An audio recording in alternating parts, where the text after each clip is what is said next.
major with a specialization in magazines. And it is my duty to introduce Bob Hanna.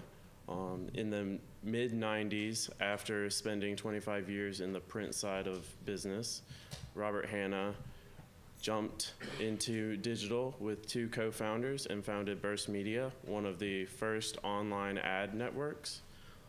Today, after attempting to retire twice, he is now consulting several publishing businesses. So without further ado, please give me some assistance in welcoming Robert Hanna. And, two things before we get started. First of all, I want to take a moment to personally thank Peter for his hospitality.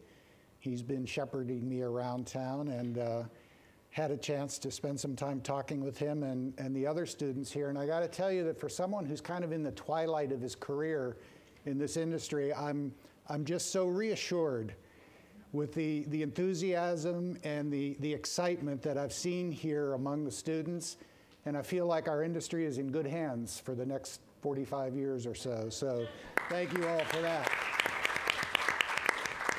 And Jim Elliott was supposed to have been the moderator of this, and you probably heard Samir the other night comment that Jim, who lives in LA, was in Chicago when he got hit with a kidney stone attack.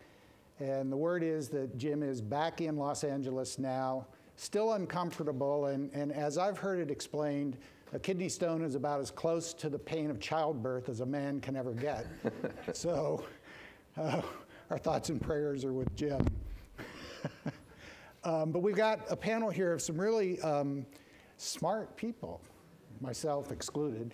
And so what I wanted to do is give them each just a couple of moments maybe to introduce themselves and tell you something about what they do. So do you want to start, Kaare? Thank you.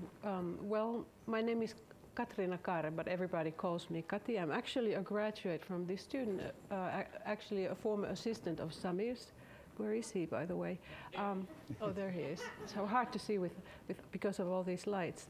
I'm now a publishing director in Finland for a Finnish magazine company called Octavamedia, which has about 35 consumer magazines plus some custom published magazines. We are a part of Ottava Group, which is actually a big book publisher in Finland. And I've been with this company for 8 years now. I'm a former editor-in-chief. I used to be editor-in-chief for a couple of women's magazines in Finland. So I have this editorial background, but now as a publishing director, I'm responsible for my unit, which is all women's, children's, and family media of our company. So this is like a adventure for me, being different from the other panelists. So it's kind of interesting. Great. But thank you so much. Thank you. Alysia? My name's Alysia Borsa. I work for Meredith. I am the SVP responsible for our data and our mobile strategy. So on the data side, really looking at our consumer data and how we leverage our data across our business, from developing product and content to consumer marketing, and today I'll talk a little bit about how we're leveraging it for advertising. And then on the mobile side, I look across our sort of corporate mobile initiatives, and that includes actually the tablet editions of our printed magazines, which has been brought up quite a few times today. Great. Steve? Thanks, Bob. Hi, y'all. How am I doing? I'm Steve Davis. I'm the president for Kantar Media, SRDS. And for those of you who may want to know what that business is, Michael Clinton the other night described ad sales as a blood sport. And where SRDS sits in that equation is we help the media planners decide who's going to be on the fight card. So when the planners are about to execute an advertising campaign, they often use my service to identify and discover and research many of the media brands that will want to win that business.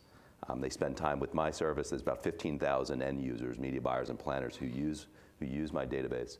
And then they welcome in the advertising sales reps to begin the process of negotiating the ad campaign. So that's I guess, why I'm here. I will say that I've had a number of years in the business watching the blood sport occur, but I've also had to take part of it too, take part of it as well, because the SRDS business is monetized very much like a publisher's business is. We sell subscriptions to advertising agencies. It's a B2B publishing business, but we sell subscriptions, and then we also sell advertising to those media properties who are listed in our database. So it's about a 50-50% revenue split, and I can appreciate the challenges and the tribulations of running a media business as well. Great. And this is going to be a true panel discussion. There are no slides. There are no PowerPoints. And rather than wait until the end, if you've got a question that is a burning question that just can't wait, you know, as a friend of mine in the industry says, send me a subtle, non-threatening signal, and we'll try to work you into the conversation. The topic today is the changing advertising landscape, the present and the future, tough solutions for tough problems. So this is about the money side of it. You know, we talked about circulation a bit yesterday. This is about the other money side of it. And in the money side of it, in the advertising side of it, one of the topics that I mean, you can't open a newsletter today. I mean, today I got a newsletter from iMedia, and there were 3 articles in there about programmatic advertising. And we've only just mentioned the idea of programmatic advertising during the first couple of days here. So what I wanted to do is spend some time talking about how programmatic is influencing the business of advertising. And Steve, you know something about that, so can you give us a little background on it? Sure, I'll go at a top level for sure. And I think it starts with how advertising or media has been bought historically and how it's changing, right? So in the old days, everybody bought by media brand or by publication or by site. Now, oftentimes in the digital world, the primary buy is through audience. And really how that has changed the dynamics on how a seller identifies who they're going to buy from or what they're going to buy has changed as well. So really since the advent of digital, where you're seeing a lot of the transactions occur is now not necessarily going directly to the publisher all the time, while there's still plenty of good inventory and plenty of reasons to have a conversation with your advertising sales team to understand the entire offer. There's also lots of needs to go to the kind of the secondary market. Bob, you know that quite well when you started Burst Media, but ad networks were the first, I guess, the secondary market 1.0, mm-hmm. And that space through the advent of ad technology has really changed. Where in the old days you had to go, 15 years ago, you had to go through the ad networks to really buy scale. Because you couldn't have your reach objectives met by just buying one site at a time. So the ad networks came in and aggregated lots of other sites and well, allowed there's also a workflow issue. You just couldn't manage the workflow of buying more than a couple of sites directly. How could you, right? When you're buying all those sites. So the ad networks helped quite a bit in aggregating the reach and also the workflow. As that has developed, marketers and agencies wanted to see more and more have the ability to buy not just sites, but by specific audiences. And technology was built to allow for that to occur a lot more easily. I wouldn't quite say programmatically, but in ways that are automated fashions. It's becoming now to the point where the technology exists and a lot of advertising is bought where you can identify your audience, and you can buy an ad impression on an impression basis through a real-time bidding environment. So the marketplace has developed where there are exchanges, there are buyers who sit at seats, and they literally will see one impression that comes, and they can bid on it for a couple of nickels or a couple of dollars, depending on how attractive that advertising impression would be for that user. So that's the real-time buying aspect of programmatic. And it's, everybody falls in love with the idea that you can buy in that type of environment because think of all the economies of scale that will bring. Some of the challenges with that today is that a lot of the inventory that exists in the open RTB world isn't the greatest of inventory for lots of good reasons. The publishers, they have a business model to protect, and they want to make sure that their advertisers, their best customers, get the best inventory.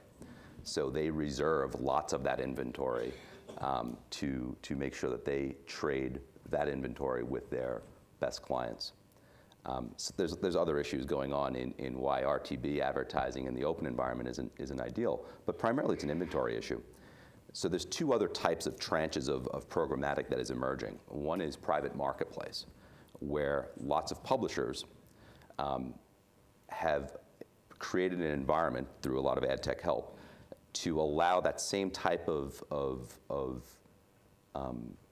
buying technique to occur, but only on their sites and their affiliated network sites. So you can buy an impression through a Meredith private marketplace and have assurances that that impression will be served to somebody in an environment that is a Meredith brand or affiliated brands. And then I'd say the other aspect of programmatic that's going on is automated guaranteed. And really what that is it's less about buying at an impression level. It's more about buying an ad package where you're reserving a certain amount of inventory at a specific banner, a specific ad unit for a fixed cost. And again, you're getting that assurance that it will run in the exact context over the types of sites that you want it to run on. So this is all happening, and why is it all happening? I think maybe that's the bigger question. The RTB process is great for the economies, but it wasn't great for the publisher's business model. So they're trying to respond to the best of technology, but also provide the advertiser with the best inventory and the best opportunity to reach their target audiences. And there's a fight going on because sometimes, while that ad network environment that was created 10, 15 years ago was great for the marketer, without a doubt, there's lots of debate as to whether or not it was great for the publisher. The old expression that's been used is we traded dollars for dimes. The advertising margin certainly shrunk with that kind of secondary market. This play, moving it into private marketplaces and automated guarantees, maybe won't get the dollars back, but we're probably hoping that we're going to get quarters and half dollars anyway. Well, we've got two publishers here. How are you guys using programmatic in your businesses? Sure, I can take first crack at that. So we at Meredith have actually the full suite of programmatic offerings that Steve just talked about. So we have open programmatic, we have private marketplace, and we're in the midst of launching automated guarantee. And for all the reasons that you just talked about, our real focus right now is on private marketplace. So private marketplace means we still have a direct relationship with our clients. We give them full transparency. They know where they are buying, on what sites, on our premium sites, what inventory. We're incenting them by, we allow them to use our first-party data for better targeting in that environment. We have price incentives, so the more you buy, the better the price. We also, in terms of the ad stack, we give them sort of first look. So they're getting access to the better quality inventory in the marketplace. So we're fully supportive of a programmatic environment and automating the process for the client, but it's much more of a balanced relationship between ourselves and the client. And the rates that we get are definitely in the dollars and in the high dollars. So it's not a pennies game. It's about saying, yes, we can facilitate that type of efficiency and effectiveness, and we're going to open that up and make it beneficial for both parties. And we've really seen a lot of good success. Our clients are happy. They're high demand. And what I will tell you as an aside too, while I don't talk to clients day in and day out, I'm more focused on the product side. I do go to client meetings and agency meetings and talk about our capabilities. And I know we hear from some major clients that we have that their goals are to have upwards of 50 to 75% of their media buying is going to be happening programmatically. So while it doesn't mean that's happening across the board today, that's a vision and a goal for them. So it's substantial. American Express actually said their goal is to get to 100%. Oh, did they say? Yeah. So. And I think Media Brands, as an agency, was in that 75% range. Yeah. So yeah, I don't think it's a fad by any stretch. This is happening. Can I just take a second too? You referred to first-party data. Just for those who don't know, can you define the differences between first and third? So first-party data is data that we get directly from our consumers, and it can be declarative or behavioral. So, you know, at Meredith, we're all about premium brands and providing premium content and premium experiences, and therefore we attract high quality, really engaged users. And therefore, the data that we're able to collect against those users is first party and high quality. Third party data in the marketplace, while still very valuable, is basically aggregated data from multiple different sources. And so, again, we leverage third party data, but first party data is really data directly from our consumers. She's telling us she's a mom. She's telling us that she's interested in chili recipes. And so that kind of data is very powerful, really for across our entire business. And so we're taking more advantage of leveraging that first-party data in advertising as well, which we'll get into a little later. And you also mentioned the tech stack. People familiar with the phrase of what a tech stack is? Well, if you're not, let me just direct you on the web to the Luma landscapes, L-U-M-A landscape. Look for the digital landscape. What it shows is all the technology companies that are trying to play in the business of delivering, targeting, and they all want a piece of the pie, too, as far as the money is concerned, which is part of the problem as well. Perhaps. But Kaare, how are you guys using programmatic, if at all, and what can you tell us? Very little. 10% of our web income is through programmatic, and it's all private. And it's we have our prices are higher than they are outside, in these bigger markets. So that's somehow that we are still working on it. We have had some bad experiences on this open. We tried it, the open market, and we got some really strange offers, so, which we traced and found out that there were companies that didn't really exist. Mm-hmm. They were trying to buy our audiences for a lot of money. I mean, really for a lot of money. And of course, it sounded so suspicious. So we got a couple of those we caught.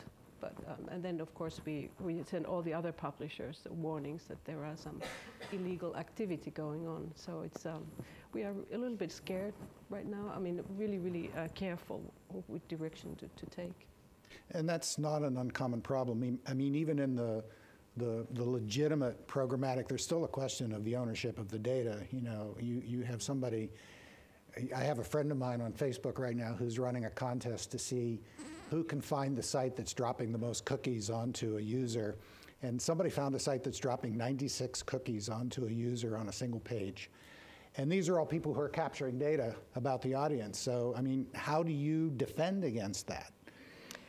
Well, from a data perspective, we actually monitor that. And we have not only our privacy policies, but our data policies and our T's and C's where we actually track that. And even when you're doing that, in order to run your business, you have to enable some data tracking. So the networks that you choose to work with, you have to enable that, but you have to review the data terms, you have to have ironclad agreements, and we've really tried to whittle down how many people are accessing our sites and what kind of data they're collecting, and does it fit within the purview that we're comfortable with. I mean, I've been at Meredith only for 3 years. Our company's been it's part of our legacy. We're a data-driven organization. We have been for a very, very long time. And we're very conservative and protective of the relationship that we have with consumers and how we protect that data. So, I mean, things are happening fast out there, and it's hard to catch it all, everything, all of the time, but we are as diligent as we possibly can be, leveraging tools, and again, make sure we're reviewing policies and practices. And we have tapped, even partners on the hand a little bit and said, no, that's not what you're allowed to do. So it's an ongoing process, is what I would say, but we take it very seriously. Mm-hmm. And in the business of programmatic, more and more marketers direct are beginning to pull that function in-house. Steve, do you? Yeah, we see some. We certainly have, the trend seems to have, it started in the, you mentioned American Express before. There's a lot in the financial services category where marketers in that market especially seem to want to take it in-house. I think there's a lot of reasons behind it. Some of the concerns, again, that we referenced earlier about there's a lot of fingers in the cake a little bit, and with that sometimes you get worried about who's touching your data, and you also get worried about, am I paying maybe more than I need to pay for this campaign to get executed? So because the pipes and plumbing now exist where you can do that buying yourself, marketers are thinking, hey, maybe I don't need the agency to do that for me. I think it's experimental stages though right now. Certainly a couple of clients are committing to it. I think whether or not they will find that they can have and will have the expertise to execute those campaigns going forward as they scale up, yeah, I remains to think be part seen. of the motivation is that when you look at that tech stack, you know, I actually pulled a quote out from, and I don't unfortunately remember who it was, but what they said was placement of a single impression might require a planning agency, buying agency, trading desk, DSP, which is a demand-side platform, exchange, DMP, which is a data management platform, SSP, which is a sell-side platform, the publisher, and 2 ad servers. That's it. Yeah. And in every one of those, there are 50 vendors, you know, who they have a choice of. Yeah. Sure. And all of them want a piece of the pie. Of course. And I think what's driving it in some cases is that the marketer, the guy whose money is being spent, starts to feel very separated from the relationships all through that tech stack, and wants to try to recapture some of that relationship so that they can understand, you know, who's actually responsible for getting their message to their customer. I think publishers would welcome it. You know, I think, I don't want to speak for them, but if they could have a direct relationship with clients, marketers directly, allow them to buy the programmatic inventory that they have available, and then also leverage some of the other you know, kind of more nuanced offerings that they have to sell to them, I think they would welcome it. Again, whether that becomes the trend or not, I think it remains to be seen. Has the potential conflict of interest and blurring of the lines where agencies are starting to get into the arbitrage business affected that at all, do you think? Where they're actually buying inventory in advance and then adding value and reselling it to their clients at a higher price? Well, I'll take it. Whether it's, you know, I think there's, especially in the open RTB space, there seems to be acknowledgement that has to happen, or that is happening in order for the inventory to move fast. But I think it is an area of, it's one of the reasons why the marketers have concern about what the pricing is. Is there a markup here? And yeah, I'm sure that's one of the reasons. Yes, Bob. On that subject, can you address the programmatic that is below the fold? Well, I think when we talked about kind of the open RTB and the inventory isn't the greatest of inventory, a lot of when we say it's not great inventory, a lot of times it's below the fold type of inventory. And again, just from a perspective, you know, when you're looking at a web page, above the fold would be where probably the story starts and where your eyeballs are most likely to go, and then further down is kind of that below the, you know, below the fold area. Clearly, the purchase of ads that are never seen. Oh, you're talking about a viewability That's issue? viewability, That's right? viewability. Well, that's, Yeah, I equate that with below the fold. all right. You know, there's lots of ads that are being purchased that are never seen. It's true. It's a problem, and the industry has sort of come together with this whole viewability issue of what's the IAB standard? 50% of the pixels above the fold for 1 second. Mm-hmm. It's not very viewable. Well, and I think just, you know, on that note, I think in the open marketplace, you know, the open marketplace is the inventory that's available there is what's left after your direct sold and your private marketplace. You know, it's really sort of, when you think about the stack in the order of priority, it's at the bottom, and the prices reflect that, quite frankly. And in terms of viewability, and we were, I think, one of the first major publishers to really take an active stance in viewability and quality of traffic, because we are virtually, you know, bot free, and we have extremely high viewability because of the quality of our sites and our content. But viewability we're addressing, and I think eventually it's going to be addressed in the programmatic space, both in the private marketplace, which we have more control of, and eventually it will, I think, funnel down into the open marketplace. But right now, my understanding is the ability to actually have viewability tracking available in the open environment. It's just, I think it will come and it will be part of the equation. It's just, you know, the notion of viewability has really been, you know, tracking and sort of putting our arms around that has really happened in the last, 12 months or so. So I think we'll get to that. Yeah, there are a couple of companies that are coming into the space who claim that they can track the viewability and report it back in the real-time bidding transaction. But that's just recent, yeah. That's very recent, and I don't know how tested and proven it is, but you know, sometimes in the old days we used to call it vaporware, where they would announce the product before they could actually deliver it. So there's been the announcement. We'll see if it's actually been delivered or not. So is there anything else on programmatic that you guys want to add to the conversation? I think that's the trend. You know, the trend is that if you think of programmatic as automated buying and selling, that's where a lot of the digital inventory is going. Maybe the only other aspect to kind of give a heads up on is it doesn't mean that it has to end with digital media. There are other ways, if you believe that the process of buying and selling and trading advertising can be automated, it will likely then see that process extend into other media types. So it could be print media that has a programmatic aspect to it. It could be, you know, there's certainly a lot of television and broadcast and spot television inventory that is being experimented, be traded through kind of automated methods. Yeah, we were talking earlier, an acquaintance of mine has a company that's actually already in the space of programmatic television, linear television buying. And it's interesting, as I was saying, there will come a time, probably not too far in the future, when you and I could actually be watching the same program in the same town, perhaps even in the same building, and see a different commercial in that avail. Yep. Because that set-top box that you have hooked up to your cable is actually a computer, and you'd be surprised what that computer is sending back to the head end about what you're watching and what you do.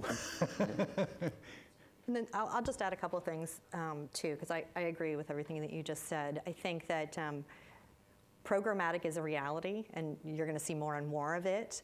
That doesn't mean that we still don't have to have relationships between ourselves and the clients and the agencies. I think it's much more of a solution sale, right? There's so much happening and changing in our industry. It's all about navigating and understanding the new opportunities. And you know, data is one of those examples. You have to have a conversation about data to understand it before, even if you want to execute it programmatically. You need to understand what's out there and available. I think it might shift how we have those conversations, but those relationships need to exist, and so I think that continues to be important. And I also think that doesn't mean that, you know, that custom, creative, sort of native solutions that are out there now, those are still always going to be needed to some degree, right? It's just what the proportion is. So that's not going away either. It's just, and it actually should be a core focus, right? And a core capability that we have and that we offer to clients and agencies. I don't know if Mr. Ryman's here anymore, but I think he used his reference of, was it Cal? His fictitious ad sales rep, where the buyers are going and thinking they're buying from Cal. But they're buying print ads from Cal, but there's really no Cal on the other end. Well, that's programmatic in a lot of ways. You know, they know what they want, they're going to buy it. But then you saw Michael Clinton speak the other night, and how can you possibly tell the brand story of some of those brands through a programmatic means. I mean, it's never going to go away that the richness of your brand still need to be communicated by the best sales executives. It's just, does every piece of inventory need to be communicated by the best sales executives? Should every piece of inventory? Correct. And should it be bought by a media buyer? Exactly. You know, and that's the big shift that's going on. But you've given us a great transition there, Alysia, that the next big topic of conversation in the industry these days is native advertising. So are you doing anything with native? How are you working with it? How does it integrate with your existing sales efforts? So yes, we are doing a lot of native, and what I have been told from my print colleagues is native has been around for a really, really long time. It's just we're talking about native really in the sort of digital environment, and how do we bring, native's all about bringing relevant, integrated advertising to a consumer, which is very important. I think there's a lot of confusion in the marketplace because depending on who you talk to, you might get a different definition of what native is. I think if you take it in sort of its truest form, which is it's relevant and integrated into the content that you're serving, then there's a lot of positives around that, both for the consumer and the marketer. So our consumers are getting more relevant advertising. Great. And the marketers should be able to reach an audience in a deeper way and be engaged with their potential consumers. So I think that's great. There are challenges with native. I think that scaling true native solutions can be a challenge, and then just the level of effort. So to do something truly native takes a lot of work, and so pluses and minuses. I think there's absolutely a growth area. At Meredith, we have some fantastic native solutions. We have sort of more scalable native products we're actually bringing to market now that hopefully will help with the level of effort and implementation, where we can work with marketers to co-create content and make sure that it's relevant and distributed, but sort of help with the process of that.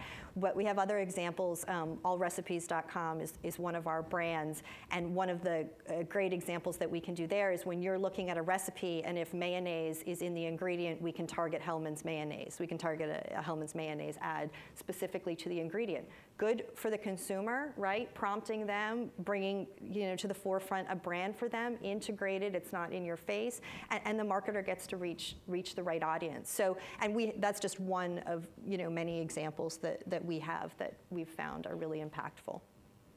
Kaare, are you doing anything as far as native? Yeah, actually, it was this year that we started calling this native advertising. We used to call it advertorials and promotional co-working and sponsored like content. Yeah. Mm-hmm.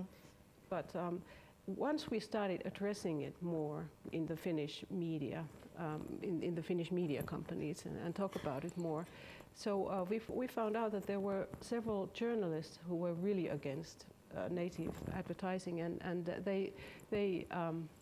there was so much speculation of the downsides of it, and so now we are kind of careful with it. So I think we are in a point that we need to move forward with it. Of course, there is a lot of demand for it in our advertisers. They really want to do it more, but we have a problem of organizing it right now. So our editorial people, journalists, they are not allowed to work on these commercial contents because of the trade unions, which is really strong in Finland.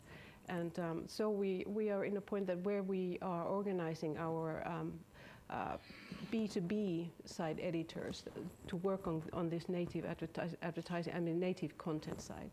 And then we have because of our editors can't do it, and our staff writers. So it's kind of a big problem because you really need a deeper understanding of the brand to do that correctly, and really to do it so that it's engaging enough. And did you get any pushback, Alysia, from your editorial side on the whole idea of it? Dina, do you want to answer that question? No, our policy that we landed on is that people who create our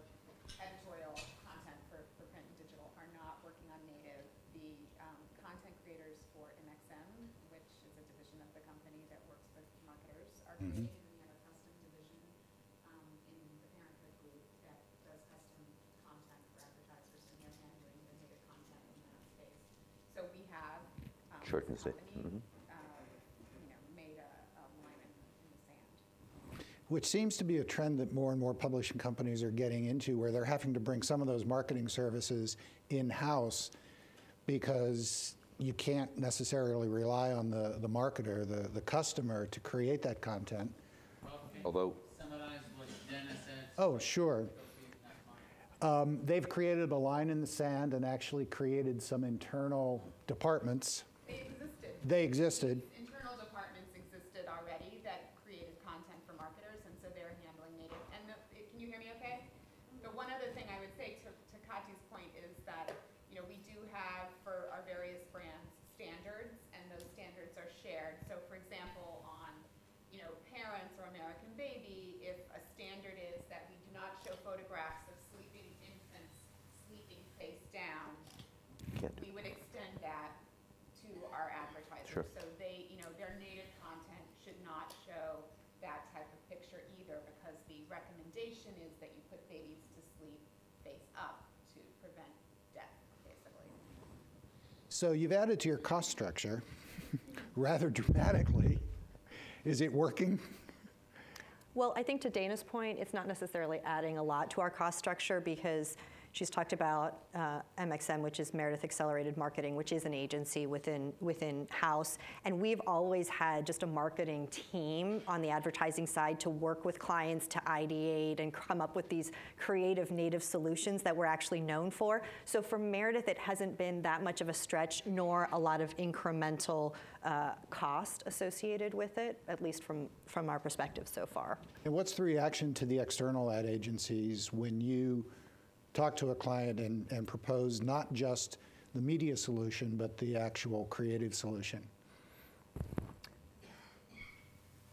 I actually am not really part of those direct dialogues, so I don't know actually if again, we've sort of been doing this for a while, so I don't think that what we're proposing is not necessarily that new. I know what you're trying to get at, that we're sort of stepping on toes. Maybe we've been stepping on toes for a little while, and so it's more accepted. I'm not sure exactly what the, where that conflict or how much pushback there has been. Are you experiencing?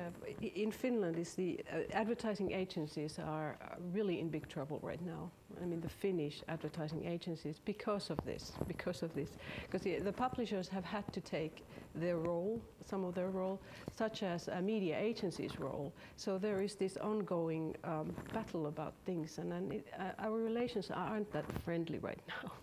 So we are trying to find our places, and it's going to be it's going to look so different in the next 3 years, I'm sure. I think there's natural friction, whenever that relationship starts to, feels like you're encroaching on somebody's turf. You're going to, I think every situation will be different based on who the boss is, the marketer, what they would prefer to happen. And I think what you're also seeing is a trend where the marketer themselves are hiring journalists.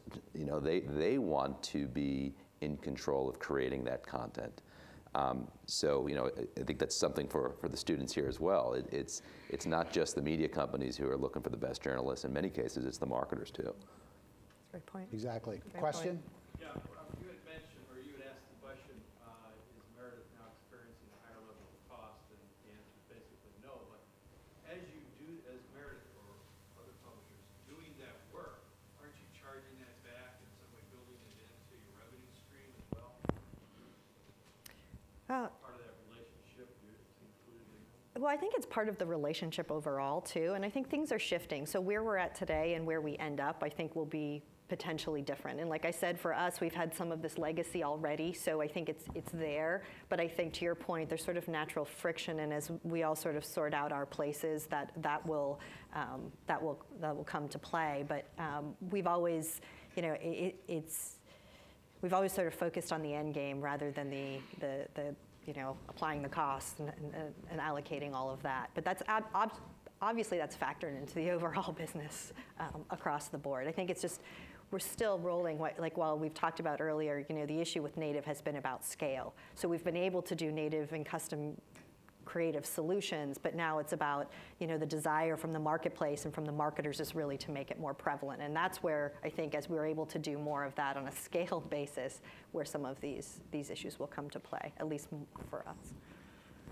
From Finland's point of view, we actually have to do that whenever we come up with this idea, and so we have to divide how much is going to cost, how much is the the content making, how much is the layout and so forth, how much is the video, and we have to add it on the bill eventually, and it's really difficult because the marketers have no clue how much content is going to cost, and it's always too much. So I really would like to move to your direction. It's just more. It would be more about the relationship and how much stuff we could do together. But that's not to say that we don't charge back fees. I don't want to put a perception in the marketplace, but they have to know, what's the part of the, the content making. Right.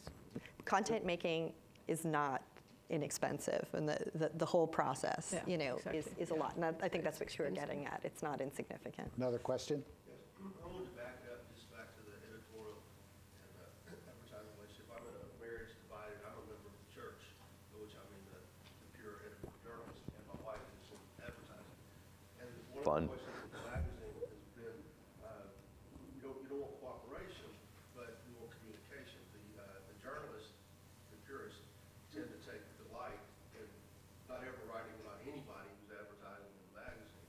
And the advertising staff says, at least let us know the subject matter for the next 6 months, so that we can at least be selling not the actual advertiser, at least that advertiser's product. And of course, they end up we're in Little Rock, they'll go end up getting somebody from Dallas to advertise and miss a whole bunch of local money. Anyway, so how do you communicate that without violating that church-state thing or the line in the sand? Sure. So I can speak to the digital front, I think, more readily, because on the digital side,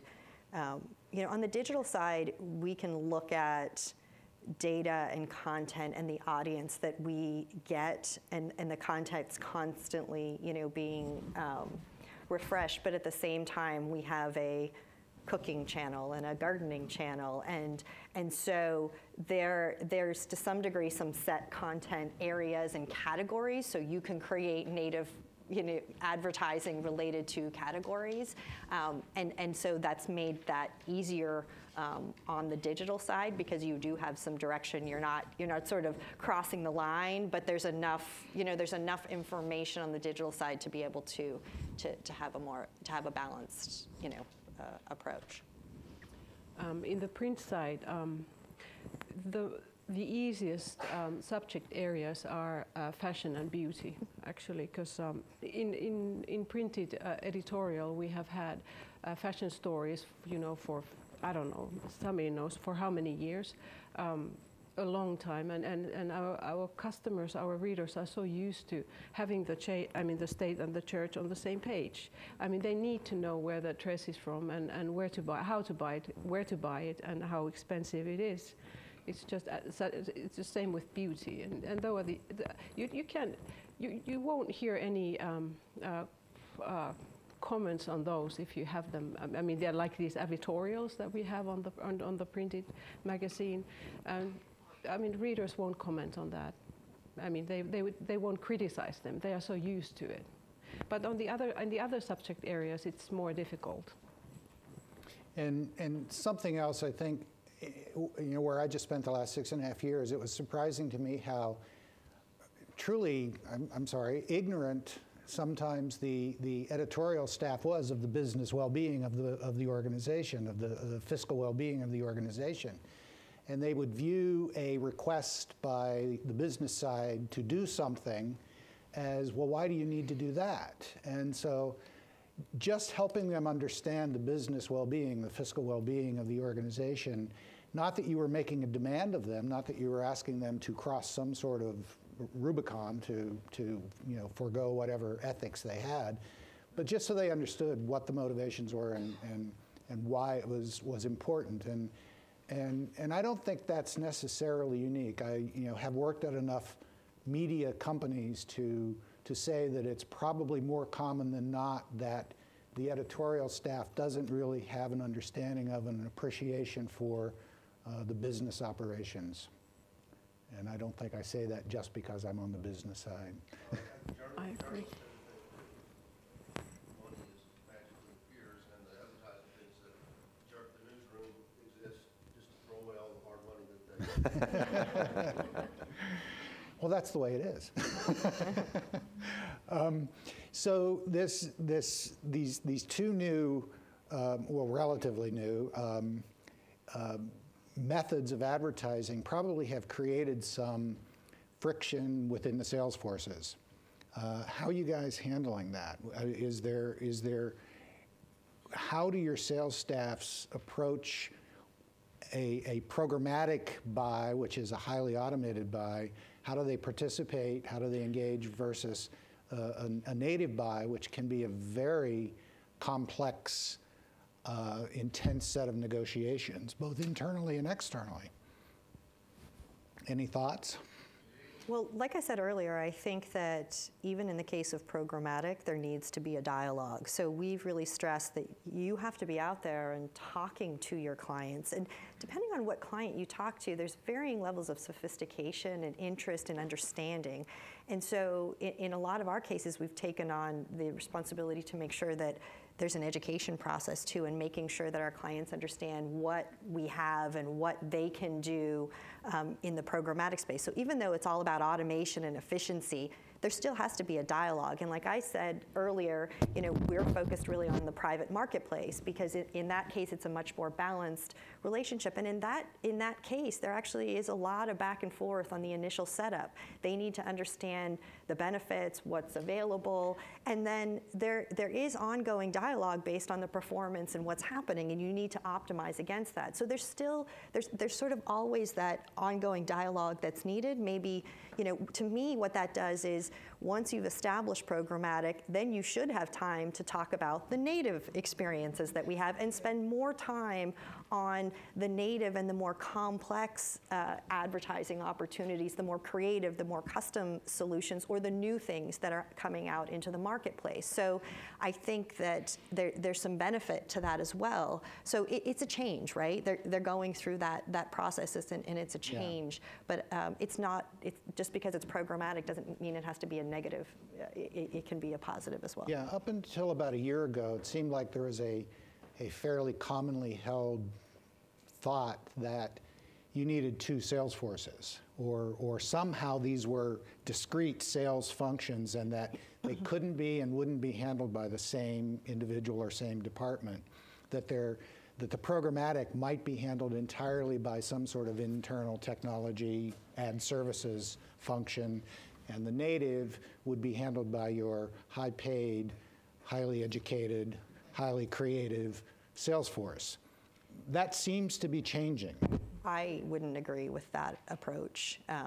What we have done is we do have subject matter experts. So we do have people who specialize in programmatic who can go with another sales rep to a client, to go deep on that subject. But a sales rep should understand all of the different offerings and components in the marketplace. And that's tough, right? Because it's getting complex and there's a lot out there. So I think it's important to understand what's happening in the marketplace and understanding the benefits of each different types of advertising. Like, to me, it's going to a client and saying, what's your KPI? What do you want to do? You want to drive brand? You want to drive purchase? What do you want to accomplish? Well, here's the set of opportunities that make the most sense based on your KPIs. You need to have that conversation, and therefore a salesperson needs to understand all of the different opportunities.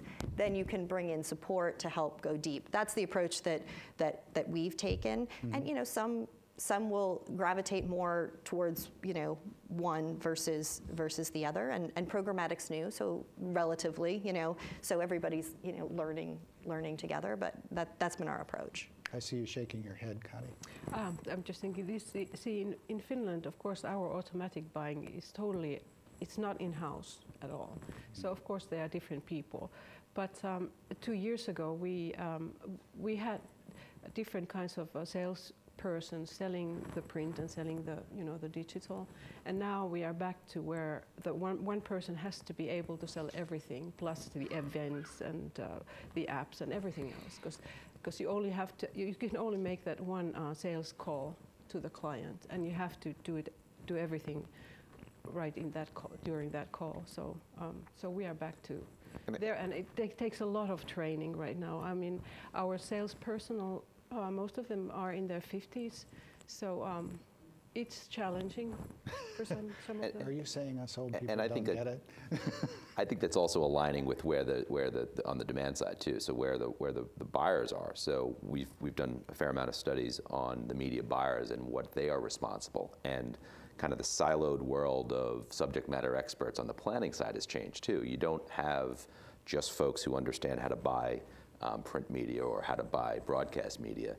It's the biggest challenge for media buying organizations these days, where you don't have a ton of time to train your young planners on how to be multidisciplined. But you do have to learn because you're buying across all channels. And so it's not surprising to hear that the publishers would similarly align that way. I think the last study we did was the typical advertising agency buyer and planner has a $19 million budget.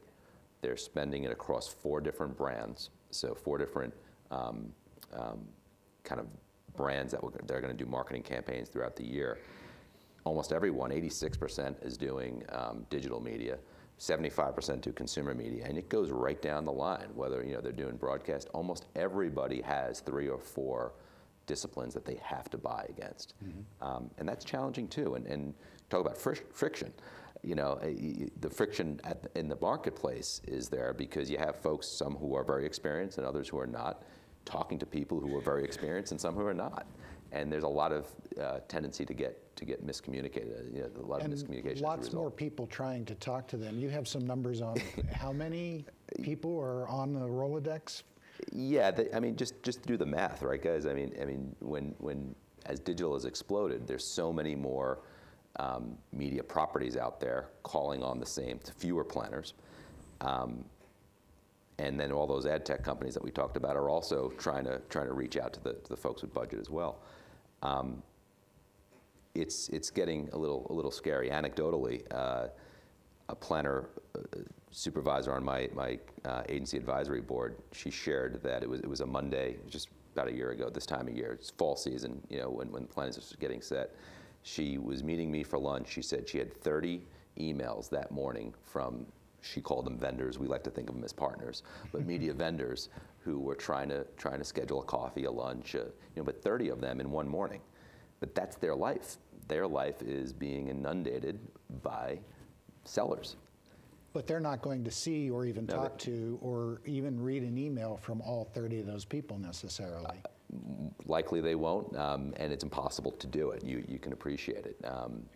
And that's where services like mine exist, where they can help. It helps them cull that early set down so that they can then invite the folks that they really want to do business with. But what is also changing in this marketplace, and those who've sold advertising over the years, you always felt that you had time to be invited in, and then as the campaign, either you got the business, and if you didn't get the business, you always felt like you go back in and talk to them about maybe how the campaign is working and why you should have been considered or why you can still get added to the plan. And if you did get the business, you always thought you'd be able to come back in to talk about performance metrics. Fewer and fewer opportunities in the magazine media specifically, for the magazine reps to kind of get back in because they are so busy. It's set it and forget it, unfortunately, for a lot of traditional media right now. Digital, you have to do it, right? Digital, you have to evaluate almost on the fly. Magazine media, specifically in print media, you're not given that opportunity to go back in and from a seller perspective, do some upselling, build the relationship. They're just not giving you the time for that anymore.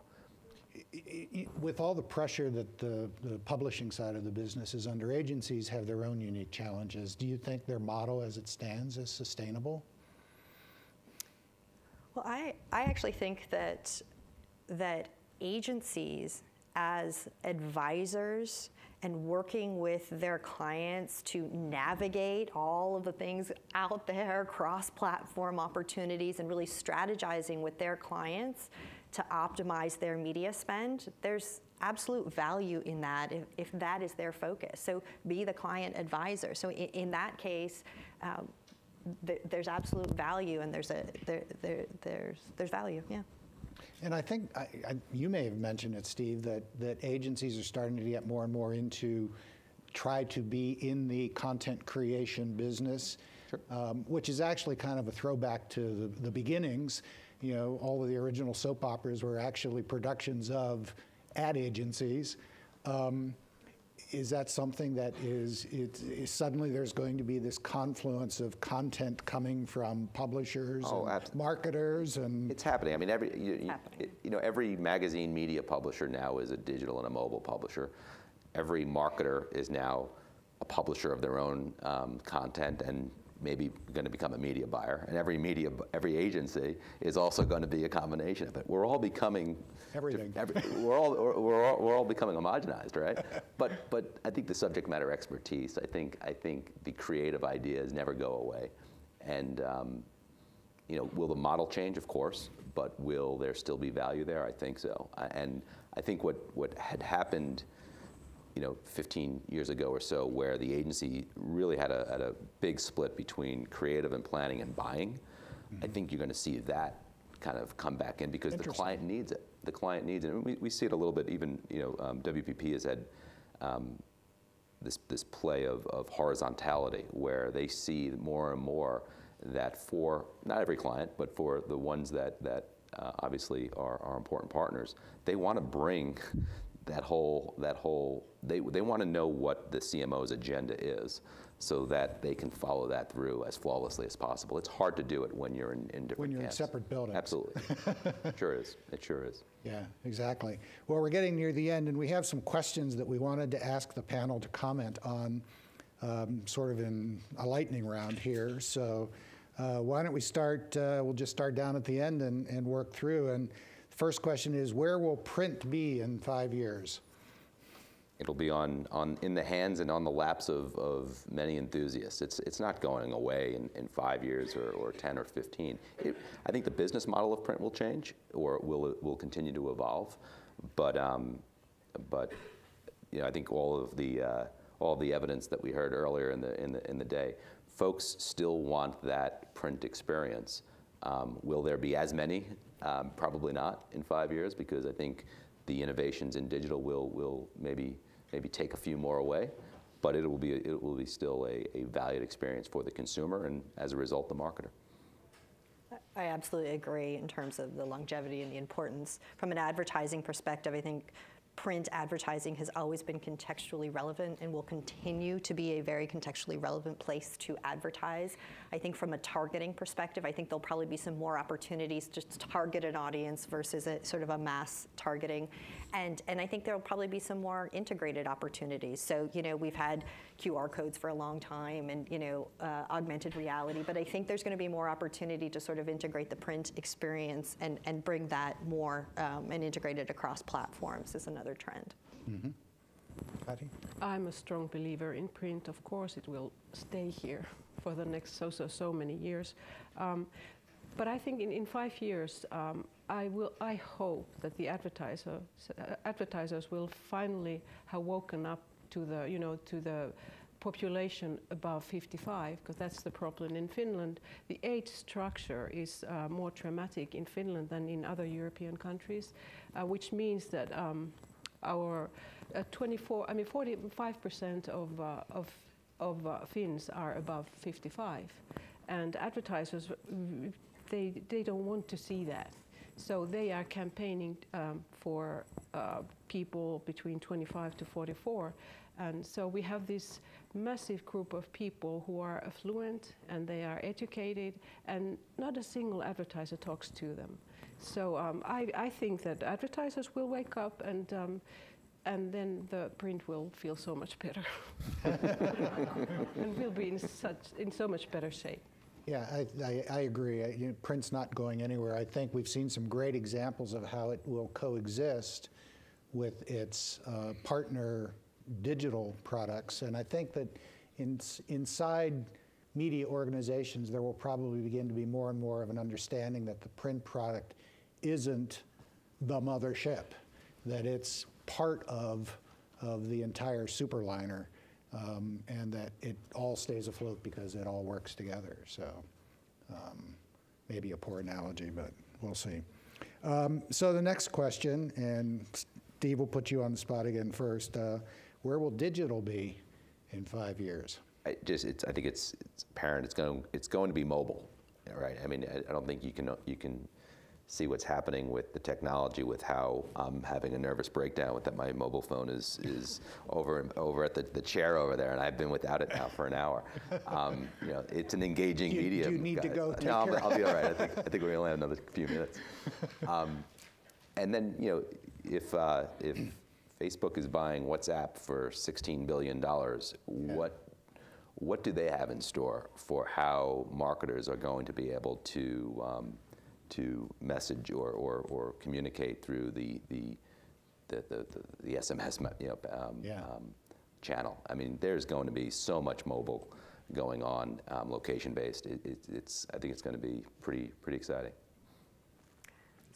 I agree. Sorry, yeah. Well, and I'm That's not all, mobily you biased. can't just say so that. yes, you know, automation we talked about. That's going to be a reality.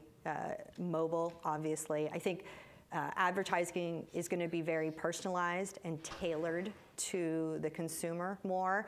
And because it's going to be so mobily driven, I think it's going to be a lot about where you are, both physically and where you are within the purchase funnel as well, because we're going to understand that better. So I think those are some of the biggest trends that we're going to see in digital.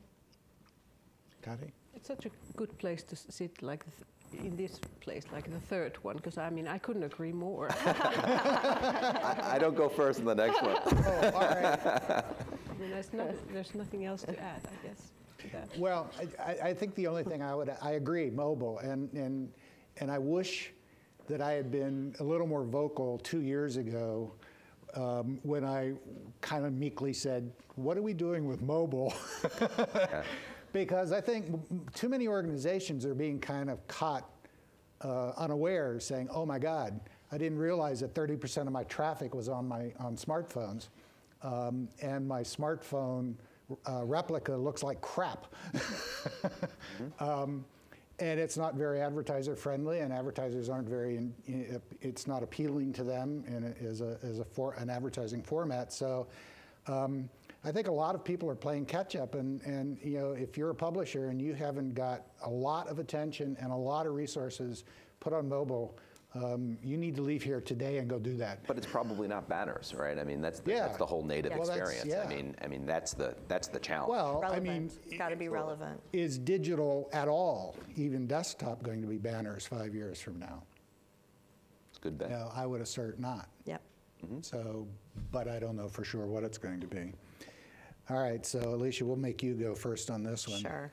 What will advertising content be like in 5 years? I think it kind of goes along the same lines of what we just talked about, right? And I'm going to speak from a digital perspective, but I think it's going to be more integrated, more relevant. It's got to be relevant, and therefore that means more personalized, more tailored, and social, right? So social is a big platform, is going to continue to be. So integrating within that platform is going to become more and more important. Kaare? I agree, and it's going to be more creative, more engaging. I think it's going to be more tailored, like Alysia said, to different groups of people. I mean, the fragmentation, even though Finland is a very homogeneous country, but there is a lot of fragmentation still going on. So it has to be more tailored. Well, harking back to something that we said earlier, I think it's going to be coming from a lot of different sources. It's no longer necessarily going to be the sole domain of the editorial department at the publishing organization. It's going to be coming from marketers. It's going to be coming from other third parties. Content, yearns to be free. And I agree. I think it'll just be better.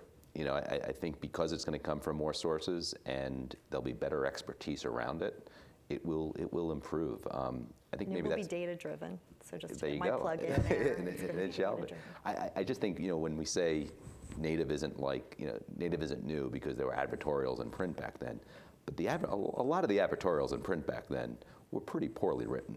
yeah, and you could tell that they weren't very transparent sometimes. Yeah, and it was very biased. And I think that's where the right talent will help change that for the better. Yeah.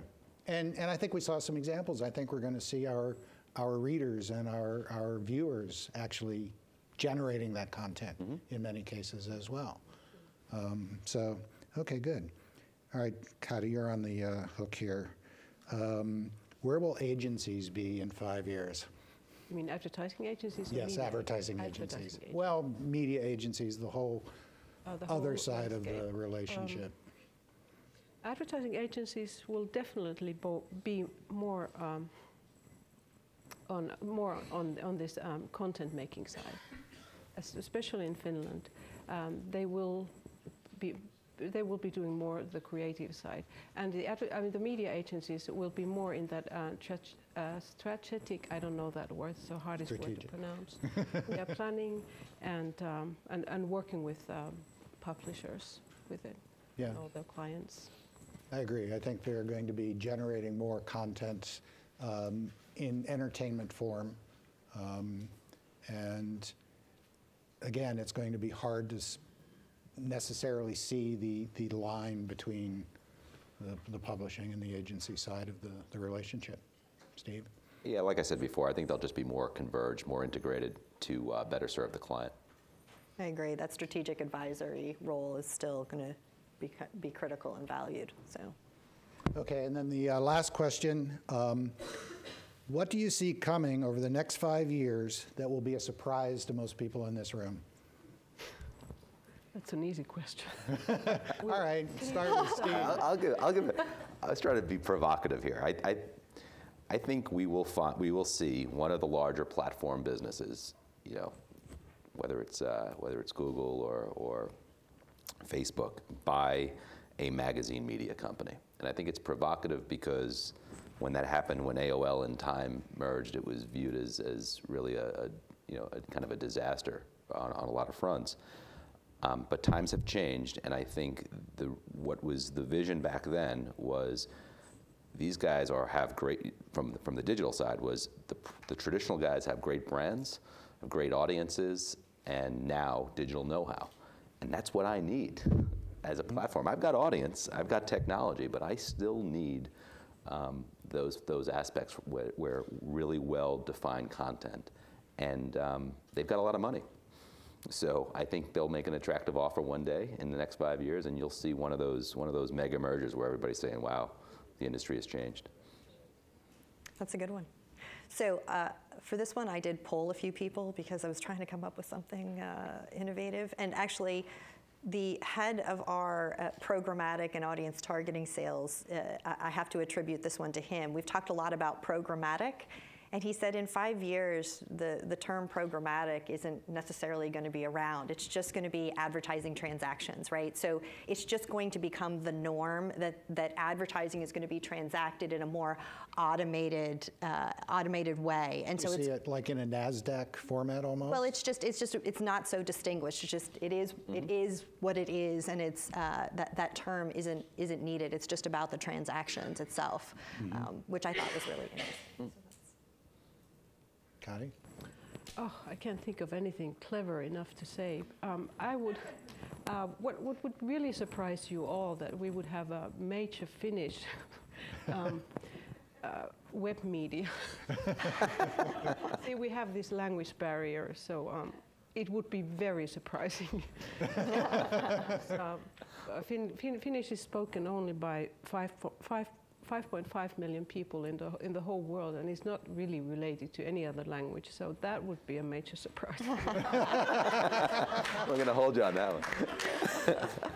And I'll point to the TV situation again. I think TV in some ways has been a sleeping giant. It's sort of been this benign. I don't know. It's been plodding along, doing the same thing for the last half century, and they still are a $75 billion business, and they're looking at the rise of the digital media business, and they're seeing or hearing the footsteps behind them, and I think they're starting to get very creative in how they're addressing the potential loss of even a piece of that $75 billion. And so I think television 5 years from now may not look particularly different from a viewer standpoint, but it's going to operate very differently in the background from a business and advertising standpoint. So, good. Any questions? We have room for one question because I promised you one more keynote presentation before lunch, and I don't want the clock to hit. Yes, way over there. Hi. Over the last 3 days, we heard each speaker reassure us that print media is not going anywhere. Over the next 5 years, is that going to be the continued conversation that we have in one of these functions? Well, I think we agree that print is not going anywhere. It may be different. It will be a piece of the pie rather than, the bulk of the pie. But radio didn't go anywhere. Film didn't go anywhere. Somebody had that on their slide. I don't think print will be disrupted, but it's not going to be destroyed. Well, I agree with you, but my question is, each one of you has said the same thing as far as print that's not going away. I'm saying is each year, are we going to have the reassurance that's not going away, or are we Well, I think I'll speak for myself. I don't necessarily think print will grow, but that's different from going away. Yeah. I think there's some harsh realities in the last 5-6 years about the business economics of print, and it's not a comforting one.